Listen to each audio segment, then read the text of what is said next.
Today, we're going to be talking about how you can achieve your goals.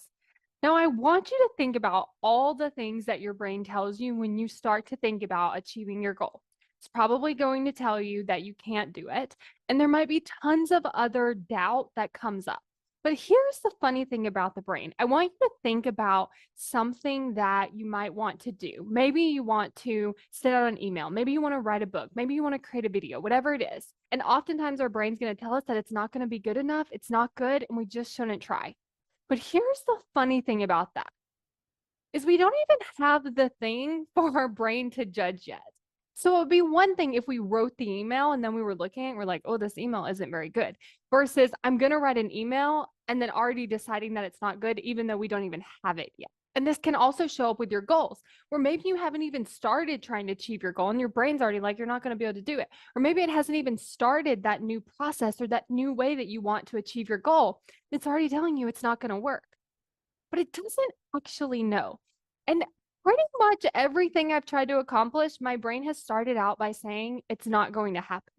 And it's not because it can predict the future, because I've definitely proved it wrong over and over and over.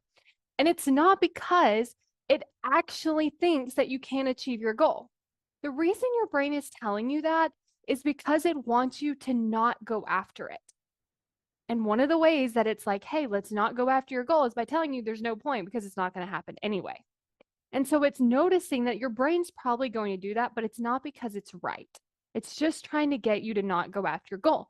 But oftentimes our brain says that and we're like, oh, we can't do it. Maybe we shouldn't try. Maybe we should do something else. This isn't going to work. Like we agree with it, like it knows. But the brain actually doesn't know. So that's why we want to start practicing and believing that like we can achieve our goals. And what's so funny is sometimes when we're thinking about achieving our goal, our brain will tell us, well, I don't want to be wrong. But it's like when we're telling ourselves that we can achieve our goal, oftentimes we're wrong because we actually can. So when your brain wants to offer you that you can achieve your goal, just remind yourself that it has no idea, and chances are you actually can.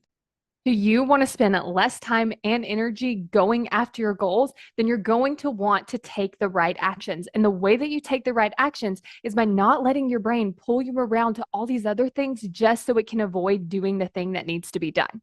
So if you want to understand how to work with your brain so that you can take action so much easier, then go to successbykayla.com to get instant access to the free video, Why You Aren't Taking Action.